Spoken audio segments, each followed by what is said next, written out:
지난주에는 저와 여러분이 차별하지 말라라는 주제를 가지고 함께 말씀을 나눴습니다. 교회에는 부유한 사람도 있고 가난한 사람도 있고 또 학벌이 좋은 사람이 있는가 하면 또 그렇지 못한 사람도 있습니다.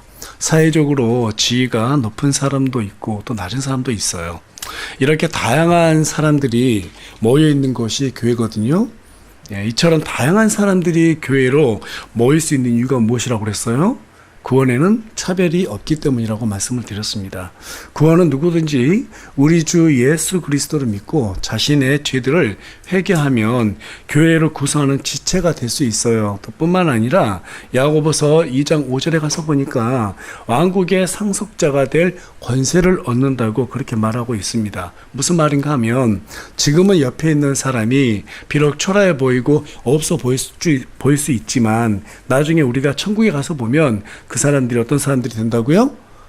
하나님의 그 왕가의 어떤 상속을 받는 정말 대단한 그러한 모습으로 있을 거라고 우리에게 말해주고 있는 거예요. 때문에 야고보서 2장 8절은 내 이웃을 내 자신과 같이 사랑하라 라고 그렇게 권면했던 말씀 우리가 지난 시간에 봤습니다. 자, 그런데 여기 한 가지 더 덧붙인 게 뭐냐면 내 이웃을 내 자신과 같이 사랑하라고 했는데 이것이 바로 왕가의 법이라고 말하고 있어요. 왕이 누구예요? 우리 예수님이시죠? 우리 하나님의 법이라고 말하고 있어요. 내 이웃을 내 자신같이 사랑해라. 왜 너의 이웃을 내 자신과 같이 사랑하라 라고 하는 것이 바로 왕과의 법을 성취하는 그런 행위라고 말했는가 하면 각 사람에게 그리스도의 복음이 맡겨졌기 때문이라고 말씀을 드렸습니다. 그런데 만일 복음 때문에 사랑하지 않고 인간적인 어떤 연민이나 의무감 때문에 우리가 누군가를 사랑한다 한다면 그 사랑은 오래 갈까요? 오래 가지 못할까요? 오래 가지 못해요. 오래 가지 못해요. 여러분, 우리는 누군가를 사랑할 수 있어요? 여러분, 인정하세요. 사랑 못해요. 절대로 못해요. 우리 자식들도 사랑하기 얼마나 힘들어요. 내 남편 사랑하기도 얼마나 힘들어요. 안 된단 말이에요. 그런데 우리 하나님께서 우리에게 내 이웃을 내 몸같이 사랑하라 했기 때문에 그 명령에 따라서 순종하다 보니까 사랑할 수 있게끔 되는 것이지 우리가 뭐 착해서 선해서 사랑한다? 그거 불가능합니다. 어렵습니다. 그렇게 할 수가 없습니다. 반드시 실패합니다. 그래서 우리가 내 이웃을 내 몸같이 사랑해라 하는 것은 각 지체들에게 우리가 서로 사랑해야 하는 그런 의무가 있다라면 그것은 그리스도의 복음이 각 사람에게 맡겨졌기 때문이라는 거예요. 그래서 여러분, 이것이 바로 하나님의 뜻을 성취하는 일이기 때문에 왕가의 법을 성취하는 것이다 라고 말하고 있는 것입니다. 자, 그런데 하나님의 뜻이 뭐예요? 그리스도의 복음으로 이 땅에 하나님의 나라가 성취되는 것이죠. 이게 바로 하나님의 뜻이에요. 그 일이 어디에 맡겨졌어요? 이 교회에 맡겨졌단 말이에요. 그래서 야고보서 2장 9절은 복음의 능력을 소유하고 있는 지체들을 외모로 차별하는 사람들에게 뭐라고 말해요? 범법자로 확정이 되었다라고 그렇게 아주 무섭게 언급하고 있다는 사실입니다. 여러분, 그래서 우리가 교회에서 서로 차별하면 돼야 한대요? 안 돼요. 그 사람들의 어떤 배경, 소유하고 있는 거, 그것으로다가 차별한다는 것은 상당히 잘못된 것이다 라는 것이죠. 그럼에도 불구하고 수많은 교회들이 이 자본주의의 영향을 받으면서 사람들을 소유하고 있는 것으로, 다시 말해서 외모로 차별하는 경향이 상당히 많고 또 거기에 익숙해져 있습니다. 사람들이 입으로는 그리스도의 사랑을 말하지만 여전히 부유한 사람들끼리 모이고 가난한 사람들, 없는 사람들은 자신들의 무리 속으로 들어오지 못하도록 은근히 어때요? 은근히 그런 문화를 만들어내는 것이 이제 너무나 자연스럽게 형성되어 가고 있어요. 그러다가 말씀을 통해서 자신들의 이 행동이 잘못됐다라는 것을 들으면 바로 잡아야 되는데 이 양심이 찔리게 되면 어떻게 하죠? 그 말에는 순종하기 싫어요. 그래서 양심을 무디게 하기 위해서 사람들을 차별할 수밖에 없는 그런 이유들을 또 만들어내게 됩니다. 그래서 말이 많죠. 그런 사람들의 특성은 말이 많다라는 거예요. 오늘 본문은 이런 위선자들이 교회를 병들게 하기 때문에 야고보서 오늘 우리가 읽었던 본문 14절, 17절, 26절을 통해서 한마디로 정의해요. 행위 없는 믿음은 죽은 것이다. 이렇게 말하고 있습니다. 여러분, 구원이 믿음에서 나오는 거 맞죠? 행위에서 나와요? 믿음에서 나와요? 믿음에서 나와요. 믿는데 돈 들죠? 안 들어요. 믿는데 우리가 어떤 선한 행위가 필요하나요? 아니에요. 아니에요. 그냥 믿기만 하면 되는 거예요. 내가 죄인이고 우리 주님이 나의 모든 죄를 제거해 주시고 그분이 나를 대신해서 모든 죄를 제거해 주셨다. 이 사실만 믿기만 하면 구원은 받는 것입니다. 하지만 여러분, 행함으로 인도하는 것 또한 믿음이에요. 행함으로 인도하는 것 또한 믿음입니다. 믿음은 단순히 구원만 받으라고 우리에게 준 게 아니에요. 구원 받았으면 히브리서 6장에 뭐라고 말합니까? 더 이상 그에 관한 기초 원리 떠나라고 말합니다. 이제 그만 얘기하라는 거예요. 그리고 완전함으로 가라고 분명히 히브리서 6장 2절 우리에게 말해주고 있습니다. 그 말이 무슨 말이에요? 이제 구원 받았으면, 이제 아이들이 태어났으면 그때부터 어떻게 해야 돼요? 엄마 젖도 먹고 이유식도 먹고 밥도 먹고 또 성장해서 고기도 먹고 하면서 성장해 가야 되잖아요. 우리 아이들이 태어났는데 그냥 10년 지났는데도 엄마 젖줘 이러면 골치 아프잖아요. 그 얘기를 좀 하고 있는 거예요, 성경이. 그래서 그렇게 하지 말고 너희들이 어떻게 해야 된다? 성장해야 된다. 지금 이 얘기를 하는데 이 성장의 과정에서도 여전히 잘못된 사람들이 많이 있는 것입니다. 그냥 믿음을 갖다가 그냥 구원만 받았으면 됐다 이렇게 생각하는 사람들이 참 많아요. 아무리 여러분 우리가 믿음이 크다고 말해도 그 믿음에 걸맞는 행동이 없다라면 그 사람의 믿음은 하나님 앞에서 어떤 믿음이라고요? 죽은 믿음이라는 거예요. 죽은 믿음. 네, 마치 돈 많다고 자랑하던 억만장자가 그 돈을 다 쓰지도 못하고 죽은다면 그 돈은 그 사람에게 죽은 돈이나 다름없는 것과 마찬가지라는 거예요. 그래서 오늘은 행위 없는 자의 죽은 믿음이라는 주제를 가지고 저와 여러분이 함께 말씀을 나누기를 원합니다. 오늘 말씀을 통해서 저와 여러분이 자기의 믿음, 우리의 믿음을 갖다가 점검해보고 우리의 신앙이 과연 행동하는 신앙인가 아닌가, 내 행동하기 싫어서 하나님 앞에 불평하고 있는 것은 아닌가, 하나님을 대적하고 있는 것은 아닌가, 하나님께 불평거리들만 만들어내고 있는 것은 아닌가. 자, 이러한 것들을 쭉 점검해보는 그러한 시간이 되기를 간절히 소망합니다. 사람들이 야고보서를 가장 크게 오해하고 있는 부분 중에 하나가 조금 전에 언급했던 야고보서 2장 14절, 17절, 26절이에요. 제가 14절 읽어볼게요. 내 형제들아, 사람이 자기가 믿음이 있다고 말하면서 행위가 없으면 그것이 무슨 유익을 주겠느냐? 믿음이 그를 구원할 수 있느냐? 믿음이 그를 구원할 수 있느냐 하니까 이게 구원과 관련된 그런 구절로 오해를 합니다. 또 17절에 가서 보니까 이와 같이 믿음도 행위가 없으면 그것만으로 뭐라고 말하고 있어요? 죽은 것이라고 말하고 있어요. 계속해서 26절도 보겠습니다. 영이 없는 몸이 죽은 것 같이 그렇게 행위 없는 믿음도 죽었느니라. 자, 이렇게 말하다 보니까 사람들이 뭐라고 말해요? 이것만 뚝 떼어놓고 보면 사람이 구원을 얻는 것은 행위로 얻는 것이구나 이렇게 생각을 한단 말이에요. 행위가 없으면 그 믿음은 죽었다고 하니까 구원을 또 취소되는구나 이렇게도 생각한단 말이에요. 그러다 보니까 오늘날 우리 기독교가 구원은 행위로 받는다, 또 뭐라고 말해, 구원이 취소된다, 이런 이상한 교리들을 갖다가 주장한단 말이죠. 여러분, 우리 어렸을 때 주일학교에서 나는 구원 열차 타고 뭐라고 그래요? 하늘나라 가지요. 주님 찾아온 대신 다시 내리지 않죠. 그렇게 말하죠. 믿기만 하면 누구든지 다 구원 얻는 거예요. 행위로 구원 받는 게 아니죠. 그래서 이렇게 이 구절만 뚝 떼어가지고 이 행위구원이 맞다라고 이렇게 주장하시는 분들이 사도 바울이 로마서 3장 28절에서 주장했던 것들을 갖다가 잘못됐다라고 그렇게 반박하는 거예요. 뭐라고 기록했어요? 사람이 율법의 행위 없이 믿음으로 의롭다 인정받는다고 결론을 내리노라. 사도 바울이 내린 결론은 율법의 행위와 상관없이 오직 믿음으로만 구원받는다라고 지금 말하고 있습니다. 이게 틀렸다라고 주장하는 거예요. 이것만 딱 떼어놓고 보니까. 그 반대로 오직 구원은 믿음으로 얻는 것이라고 주장하는 사람들은 이 본문의 이 야고보서의 기록이 또 뭐라고 말해요? 잘못됐다라고 주장하는 거예요. 대표적으로 저와 여러분이 잘 아는 종교개혁가 마틴 루터 있죠. 마틴 루터는 오늘 본문이 있는 야고보서 14절에서 26절의 이 기록을 갖다가 언젠가 난로불에다가 저 내용을 집어 던질 것이다 라고 하면서 이 구절들을 성경에서 삭제된다라고 그렇게 주장했다라고 합니다. 그 당시만 하더라도요, 마틴 루터가 성경에 대해서 잘 몰랐단 말이에요. 여러분, 15세기 때 분들보다 지금의 신학자들이 훨씬 더 많은 지식이 풍부합니다. 그렇죠? 예. 또 그 당시에 마틴 루터는 또 천주교 카톨릭의 사제였기 때문에 이런 성경에 대해서 부분적으로 좀 알았어요. 그러다가 믿음을 공부한다는 것을 발견하고 종교 개혁을 일으킨 거는 상당히 잘 했던 거예요. 하지만 이 야고보서에 있는 내용을 갖다가 잘 이해하지 못했기 때문에 이 내용을 갖다가 버려야 된다라고 그렇게 주장을 했습니다. 그러나 여러분, 오늘 본문 말씀은 사실은 행위 구원도 아니고 또 삭제해야 될 그런 말씀도 아닙니다. 그들이 이 구절을 잘못 해석을 했기 때문에 그러한 주장들이 생겨난 것이지 성경이 잘못된 게 아니거든요. 이런 오류를 범하게 된 까닭은 성경을 문맥으로 보지 않고 한 구절만 뚝 떼어서 봤기 때문에 이런 오해가 생겨나는 것입니다. 여러분, 국어를 잘하려면 어떻게 해야 돼요?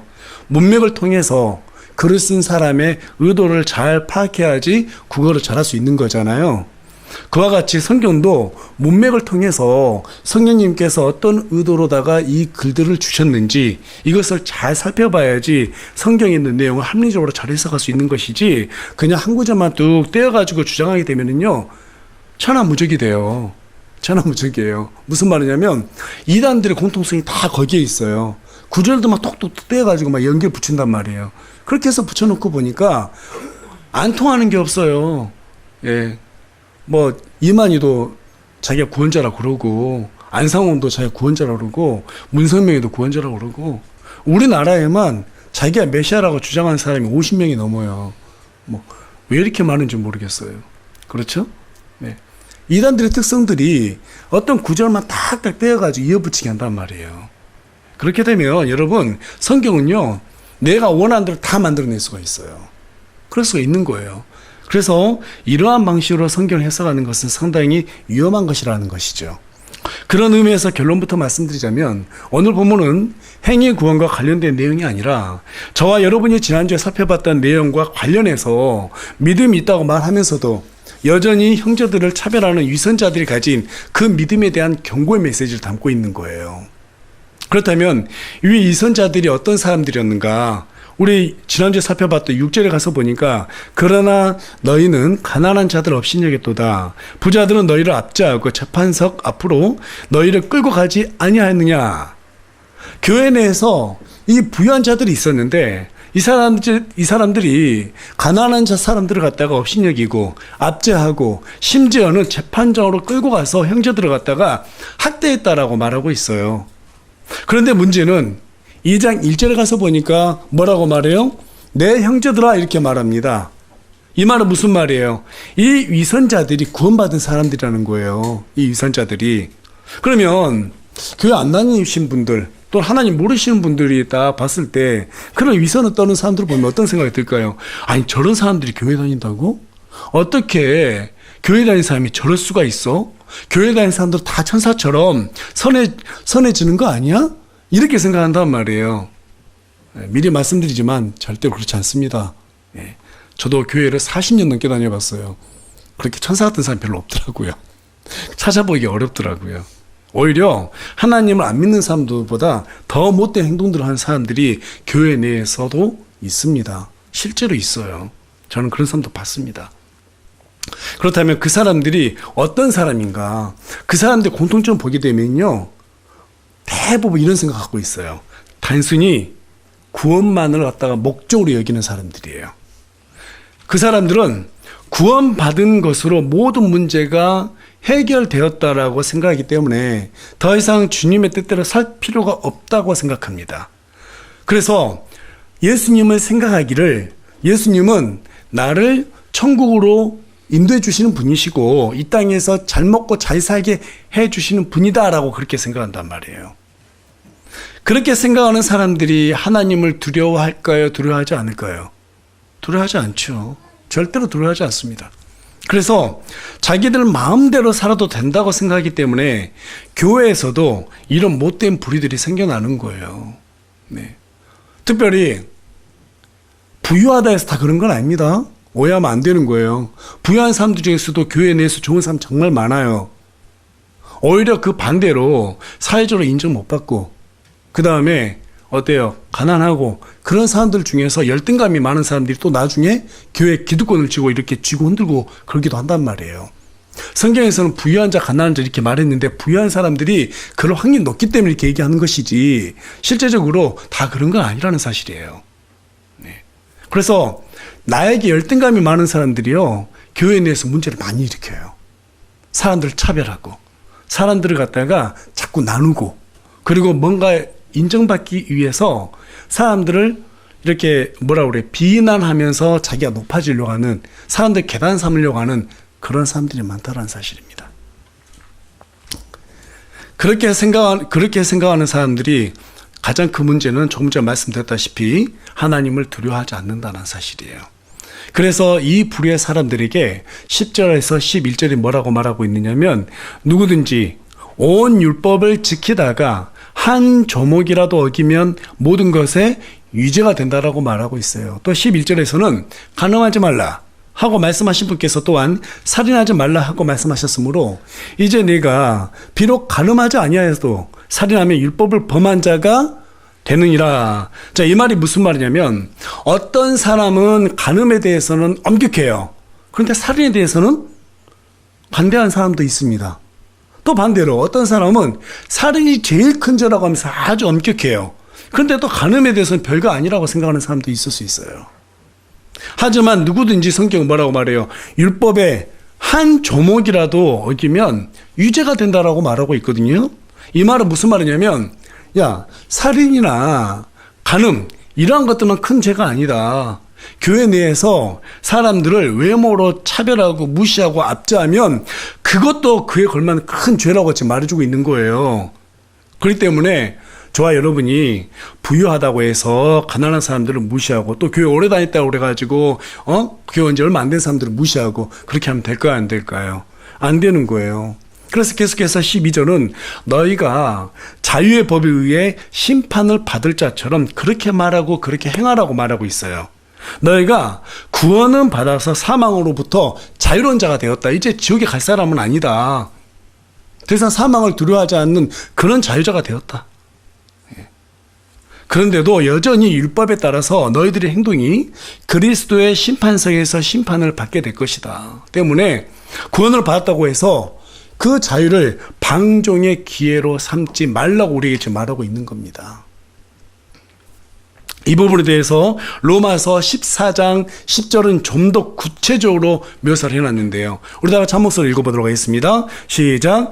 그런데 네가 어찌하여 내 형제를 판단하느냐? 어찌하여 내 형제를 무시하느냐? 우리가 다 그리스도의 심판석 앞에 서리라. 안 믿는 사람들은 나중에 백보자 심판 앞에 서게 됩니다.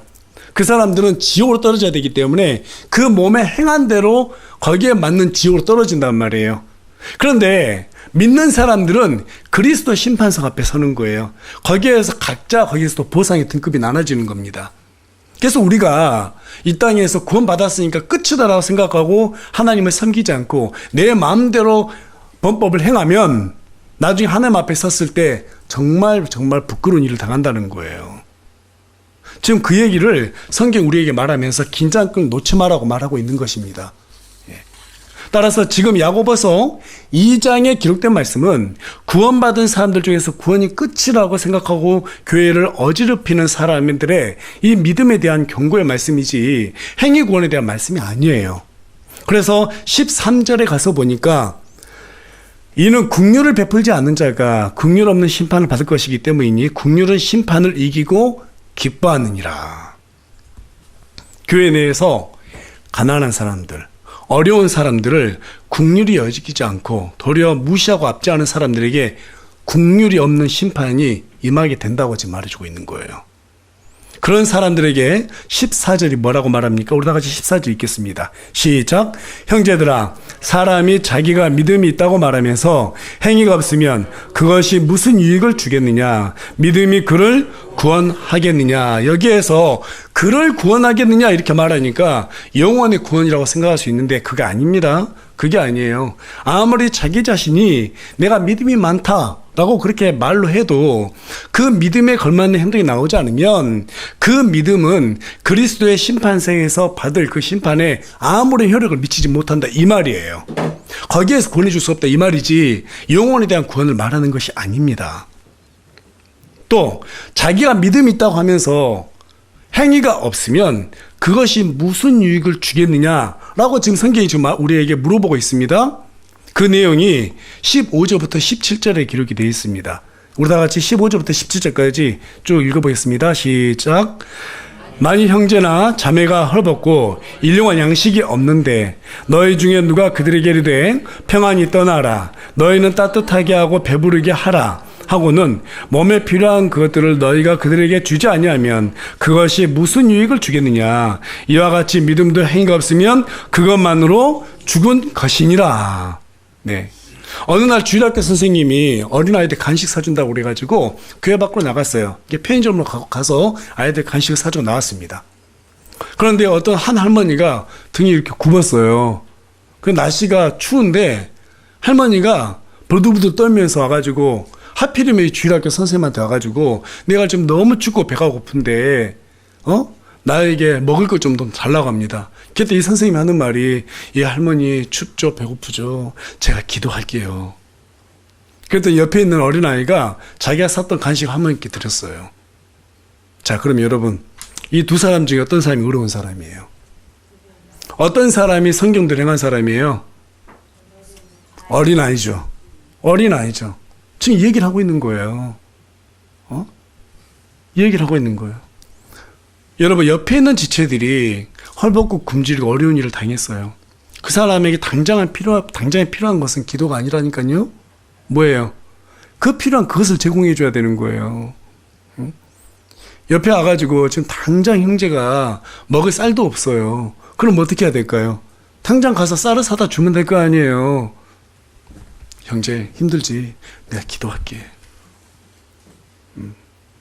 제발 그러지 말라는 거예요. 제가 그런 사람들 많이 봤어요. 많이 봤어요. 그러면서 기도하면 내가 말도 안 해요. 기도 안 합니다. 10중 8구 안 합니다. 한 사람 본 적도 없습니다. 지금까지. 예. 입으로 도움을 줄 것처럼 말하는 사람, 그 사람들을 성경 위선자라고 말하는 거예요. 그런 사람들이 저는 조금 전에 말씀드렸다시피 기도한 적 본 적이 없어요. 오히려 사람들을 판단해요. 오히려 판단해요. 왜 판단할까요? 도움을 주지 않아도 될 이유를 만들어내야 되기 때문에 판단하는 거예요. 그래야 자기 양심의 가치를 느끼지 않을 테니까요. 그래서 17절은 이런 사람들에 대해서 뭐라고 말해요? 믿음이 죽었다고 말하는 거예요.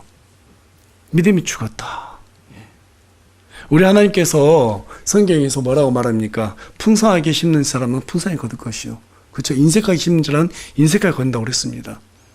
우리 예수님께서 작은 자에게 물 한 그릇 대접해주면 그것이 나를 대접한 거라고 말했습니다. 우리 지체들이 또는 여러분 주변에 있는 사람들이 힘들고 어렵다고 그러면 가서 도와줘야 돼요. 그게 복음의 씨앗이 되는 거예요. 또 교회 지체들 중에서 힘든 사람에게 도와주면 그 사람이 그것으로 힘을 내서 또 복음을 전할 수 있는 원동력이 될 수도 있다라는 것입니다. 그래서 저와 여러분이 입으로만 살 것이 아니라 성경을 알았다면 어떻게 해야 돼요? 행위로 그 믿음을 드러내야 된다는 거예요. 그렇지 않으면 그 믿음은 죽었다고 사형 선고를 내리고 있는 것입니다.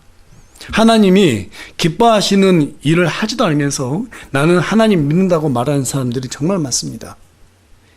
행함이 쉽지 않거든요. 그런 사람들에게 18절이 무엇을 요구하고 있는가? 우리 다 같이 큰 목소리 읽어볼까요? 시작. 참으로 어떤 사람은 이르되 너는 믿음이 있고 나는 행위가 있으니 내 행위가 없는 내 믿음을 내게 보이라. 나는 내 행위로 내 믿음을 내게 보이리라 하느니라. 이제 무슨 말인지 이해가 되시죠? 네. 여러분, 믿음이 눈에 보여요? 안 보여요? 보여요? 안 보여요? 안 보여요. 믿음의 크기가 눈에 보이나요? 안 보여요. 안 보여요. 보이는 것은 내가 행한 그것이 그 크기예요. 믿음은 눈에 보이지 않습니다. 그래서 하나님은 행위로 그 믿음을 판단한다고 말씀하고 있는 거예요.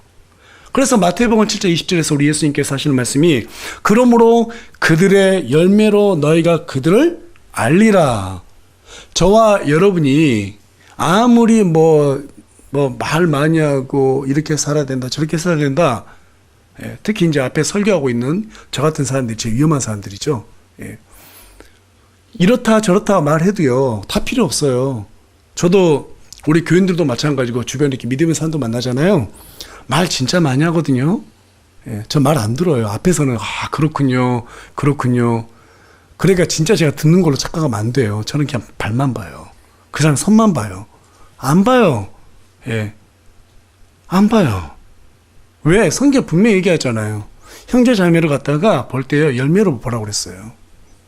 어떻게 사느냐가 그 사람이 열매지, 어떻게 말하느냐가 그 사람이 열매가 아닙니다. 맞습니까? 예. 그래서 여러분, 말 듣고 사람들 따라가면 안 되는 거예요. 말 잘하는 사람들은 정말 많아요. 그렇지 않나요? 정말 많아요, 말 잘하는 사람들은. 근데 열매 많은 사람들은 찾기 어려워요. 그 열매가 무엇인가요? 그 대표적인 내용이 히브리서 11장에 잘 기록이 되어 있습니다. 히브리서 11장 7절에 가서 보면 믿음으로 노아는 아직 보지 못한 일들에 대해 하나님으로부터 경고를 받고 두려움으로 움직여 방주를 예비함으로 자기 집을 구원하였으며 그것에 의해 세상을 정죄하고 믿음으로 말미암는 의의 상속자가 되었느니라. 여러분, 노아는 경고를 받았을 때 듣고만 있지 않았어요. 무려 몇 년 동안 방주를 지었어요? 120년. 120년 동안 방주를 만들었습니다. 여러분, 말이 120년이지 120년이면 오늘날 인간의 수명을 훨씬 뛰어넘는 기간이거든요. 그 오랜 장구한 세월 동안에 하나님의 경고를 한 번쯤 의심할 법도 하잖아요. 내가 지금 하고 있는 것이 맞나? 그런 생각 들까요, 안 들까요? 여러분, 120년 동안 배만 만든다 생각해 보세요. 얼마나 의심이 들겠어요. 저 같으면 눈 뜰 때마다 의심 들 것 같아요. 내가 지금 바른 일 하고 있는 거 맞나? 산중독에서 온 식구가 배만 만들고 있어요. 120년 동안. 이게 맞을까? 이런 의심을 할 법도 하잖아요. 그런데요, 노아는요, 쉬지 않고 120년 동안 배를 만들었어요. 끝까지 완성시켰어요. 왜 만들었을까요? 믿었기 때문이에요. 믿었기 때문이에요. 그게 믿음이에요. 히브리서 11장 8절에 가서 보니까 믿음으로 아브라함은 부르심을 받아 훗날 상속재산으로 받게 될 것으로 나아가면서 순종하였고 자기가 어디로 갔는지 알지 못한 채 나아갔으며 아브라함은 하나님이 가라고 했습니다. 그게 어딘지 몰라요.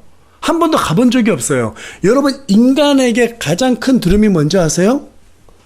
경험해보지 않는 그 무엇이에요? 미래에 어떻게 될지 알지 못하는 그것이에요. 그게 인간에게 가장 두려운 요소예요. 그런데 하나님께서 어느 날 아브라함에게 야, 너 그곳으로 가. 그랬더니 아브라함이 갔단 말이에요. 아무것도 없이 그냥 갔단 말이에요. 말만 듣고. 발을 떼니까 하나님께서 아브라함에게 믿음이 있다고 얘기하는 거예요. 그것을 의로 인정해 주셨습니다. 왜 아브라함이 그곳으로 갔을까요? 하나님을 믿고 신뢰했기 때문입니다. 믿고 신뢰했기 때문이에요. 계속해서 히브리서 11장 11절에서도 가서 보면 믿음을 통해, 뭘 통해서요? 믿음을 통해 사라도 친히 나이가 지났을 때 씨를 수태하는 힘을 받아 아이를 출산하였으니 이는 그녀가 약속하신 분을 신실한 분으로 판단하였기 때문이라. 아니, 애 낳았는데 무슨 믿음을 통해서 애를 출산해? 그렇게 생각할 수 있지만 여러분, 나이가 90이 되면 말이 달라져요. 나이 90대 할머니가 90대 할머니가 애를 출산하면 어떻게 될까요? 10중 8구 죽어요. 어떻게 살아요? 그게 살 수 없죠. 거기에도 믿음이 있었다라는 거예요. 사라가. 하나님께서 약속하셨기 때문에 내가 순산할 것이라는 믿음이 있었어요. 그리고 그 말씀대로 순산하게 되었다라는 거예요. 그래서 사도 바울도 빌립보서 2장 12절에 우리에게 무엇을 요구하느냐면 그러므로 내 사랑하는 자들아 너희가 항상 순종한 것 같이 내가 있을 때뿐만 아니라 지금 내가 없을 때에도 더욱더 순종하여 두려움과 떨림으로 너희 자신의 구원을 일하여 어떻게 하라고요? 드러내라고요. 너희들이 구원받았다라면 이제는 구원 얘기 그만하고 드러내보라는 거예요. 내가 구원받은 사람이라는 것을 행위로 한번 드러내보라는 거예요. 개혁성경은 이 부분을 구원을 이루라고 번역을 해놨어요. 그건 완전히 잘못된 변개입니다. 하나님께서 어려운 지체들을 보살펴 주라고 우리에게 부담을 주셨다면 마땅히 두려움과 떨리는 마음으로 일해서 우리의 믿음을 하나님 앞에서 입증해야 되는 것입니다. 사람들이 안 보니까 인정 못 받으니까 안 해도 되겠지? 아니요. 하나님이 보고 계세요. 믿음은 하나님이 나를 보고 계신다라는 것을 인식하는 게 그게 믿음이에요. 거기에서 하나님에 대한 두려움과 떨림이 나오는 거예요. 그래서 아리스토텔레스라고 하는 철학자가 쓴 윤리학에 가서 보면 그런 말 하죠. 사람이 가장 선할 때가 언제냐? 혼자 있을 때 그 사람의 선함과 악함이 나온다. 혼자 있을 때 아무도 안 보잖아요. 그렇기 때문에 무슨 짓이든 할 수 있거든요. 우리도 마찬가지잖아요. 우리 혼자 있을 때 우리의 믿음이 나온단 말이에요. 아무도 안 보니까. 여러분, 그러나 하나님께서는 보고 계세요. 그리고 우리 하나님께서 뭐라고 말씀하세요? 오른손이 하는 일을 왼손이 모르게 하라. 그렇죠? 겸손하게 하라는 거예요. 막 나팔 보면서 이 일을 내가 도와줬어. 이게 아니라 겸손하게 사람들이 인정하지 않아도 하나님께서 나를 보시기 때문에 내가 겸손하게 도와줘야지. 이런 생각을 품었을 때 우리 하나님께서 우리 각 사람의 믿음을 의로 인정해 준다는 사실입니다. 믿으십니까? 이처럼 하나님께서 지켜보고 계신다는 사실을 두려워하는 가운데 선을 행하는 사람에게 성경은 잘했다라고 19절이 잘했다고 칭찬하고 있어요. 19절 제가 읽겠습니다. 네가 한 하나님이 계시는 줄 믿으니 그것은 잘하는 일이라. 마귀들도 믿고 떠느니라. 마귀들도 하나님의 존재를 믿는다는 거예요. 그리고 떤다는 거예요. 우리도 하나님을 의식한다면 우리가 잘못된 부분을 보면 어떻게 될까요? 두려워할 수 있어야 된다는 사실입니다. 마귀도 믿고 떤다면 하나님의 은혜로 구원을 받은 우리는 얼마나 더 두려운 마음으로 하나님의 명령에 순종해야 될까요? 이게 저와 여러분이 오늘 해결하고 넘어가야 될 그런 과제 중에 하나입니다. 머리로는, 입으로는 다 할 수 있을 것처럼 작정을 하지만 여러분, 그거 실제로 해보면 쉽지가 않아요. 하나를 양보해본 사람이 둘도 양보하는 것처럼 도움을 줘본 사람이 또 도움을 줄 수 있게 되는 것입니다. 사람들이 선한 사람을 좋아하고 예쁘고 잘생긴 사람을 좋아하는 이유는 선한 사람이 적고 예쁘고 잘생긴 사람이 적기 때문이라고 하더라고요. 여러분, 저와 여러분이 왜 아브라함과 이삭과 야곱과 모세과 다윗과 같은 사람을 좋아하고 존경합니까? 그 사람들처럼 믿음으로 행위로 자신들의 믿음을 입증한 사람은 적기 때문에 그래요. 여러분, 순종이 지식이 있다고 해서 되는 것이 아닙니다. 순종은 손해보고 희생이 뒤따르기 때문에 그것들을 감수하는 사람만이 할 수 있는 거예요. 따라서 신앙은 입으로 하는 것이 아니라 뭘로 한다고요? 손과 발로 하는 것이라고요. 과거에 이미 지나갔던 몇 가지 간증들로 자신을 드러내려고 하는 사람들이 참 많습니다. 그런데 그 간증이 지금 자신의 모습에 큰 영향력을 주지 못하고 있다면 덕이 되지 않기 때문에 그 사람의 간증은 사람들 앞에서 비웃음거리가 됩니다. 그래서 20절은 뭐라고 말하고 있어요? 그런 사람에 대해서 한 목소리 읽어봅니다. 시작. 그러나 오 허무한 사람아, 행위 없는 믿음이 죽은 것인 줄 네가 알고자 하느냐. 지금 그러한 사람들에 대해서 허무한 사람이라고 말하고 있어요. 허무한 사람. 허무하다는 말은 헬라어로 케노스라고 합니다. 이 뜻은 비어있다, 공허하다, 헛되다, 그런 뜻을 갖고 있어요. 어떤 분들은 이 허무하다는 뜻이 비어있다라는 뜻이기 때문에 구원받지 못한 사람이다, 이렇게 주장하는 분도 있는데 그거 아닙니다. 문맥으로 봤을 때 그런 게 아니에요. 구원을 받았음에도 불구하고 그 하나님이 보시기에 그 사람이 자기의 믿음이 있다고 말하는데 그 행동을 보니까 전혀 실속이 없는 거예요. 쓸모가 없는 거예요. 하나님 앞에서. 지금 그 얘기를 갖다가 허무한 사람으로 지금 표현하고 있는 것입니다.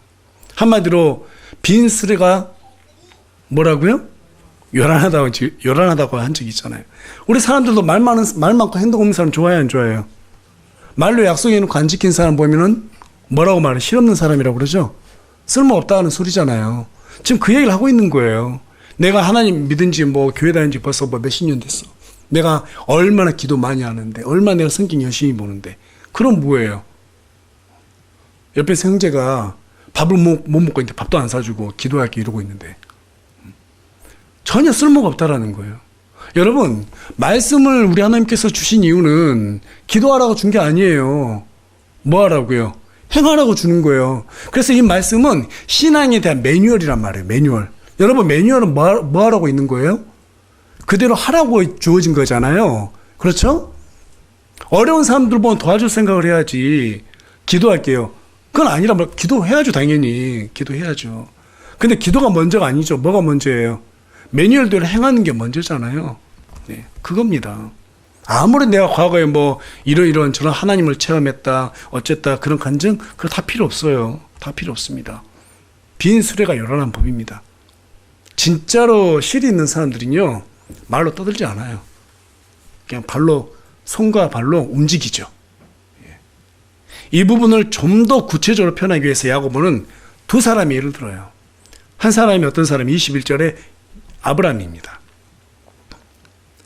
아브라함이 이삭을 바친 사건을 통해서 아브라함이 어때요? 하나님께 의롭다고 인정을 받았습니다.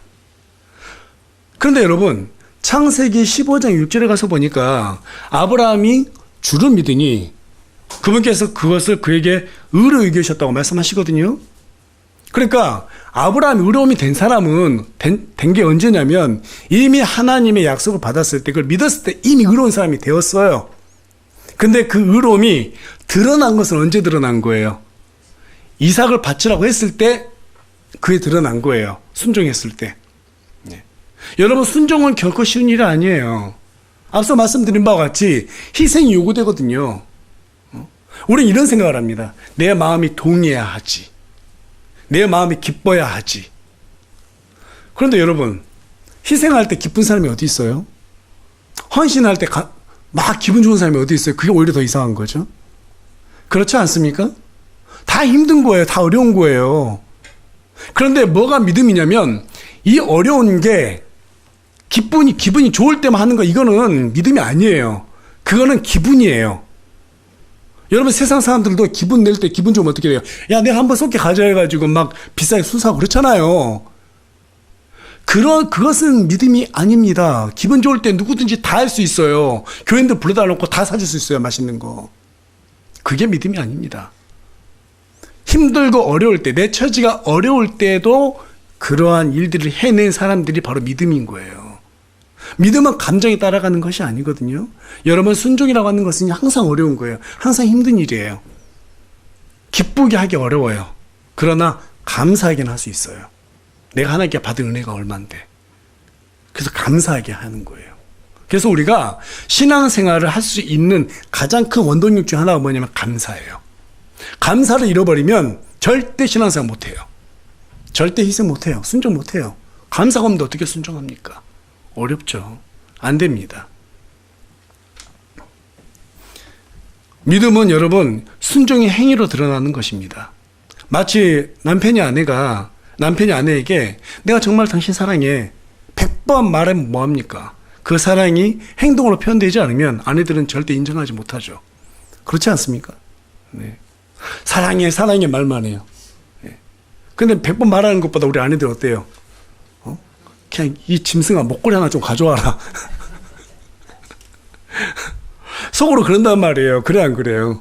야 100번 1000번 말하지 마. 그냥 현금 좀 줘. 사랑해 하면서 뭔가 아내가 기뻐할 만한 선물 준비하면 그걸 사랑으로 생각할 수 있잖아요.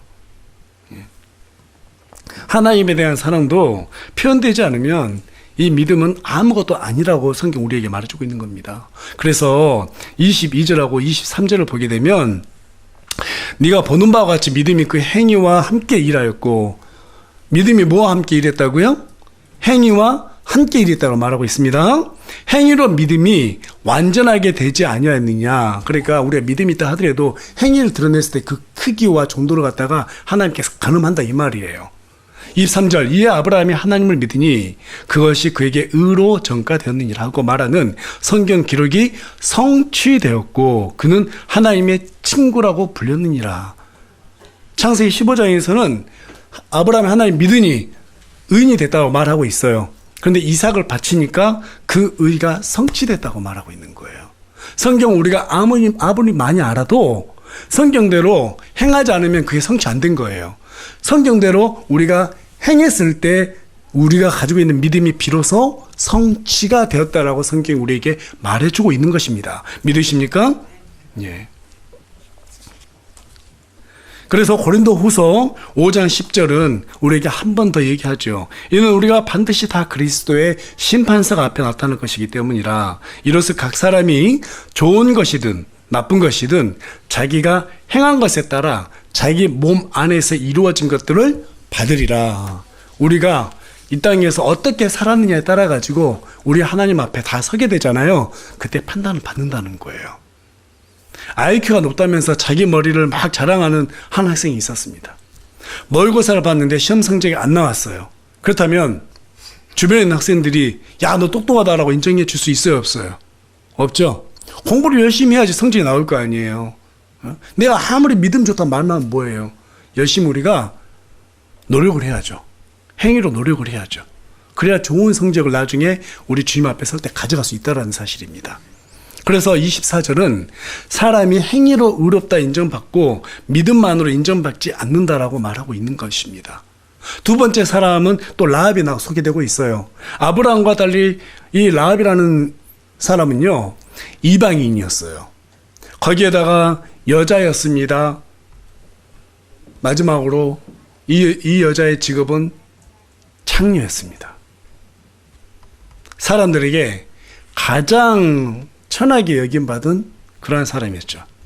그런 라합이 하나님을 믿게 되었어요. 회개했어요. 그런데 어느 날 여리고성에 여호수아가 보낸 여호수아와 함께 이 정탐꾼들이 싹 들어왔어요. 그 사람들은 목숨을 걸고 숨겨줬습니다. 그 행위를 보시고 우리 하나님께서 라합의 믿음을 의로 성취했다라고 하면서 높게 평가하셨어요. 그리고 마태복음 1장 5절에 가서 보니까 이 창녀라는 이 여자를 예수님의 계보, 족보의 조상으로 이렇게 넣어줬단 말이에요. 엄청나죠. 우리 하나님께서는 사람을 판단할 때 그 사람이 얼마나 죄가 많냐 적냐 이걸 보고 따지고 그렇지 않습니다. 회개했냐 안 했냐, 또 한 가지는 얼마나 믿음을 하나님 앞에 드러냈느냐를 보고 평가하시는 분이세요. 지금 아브라함과 창녀 라합은 완전 극단적인 사람이잖아요. 절대로 여러분 구원이 끝이 아닙니다. 구원은 시작입니다. 맞습니까? 예.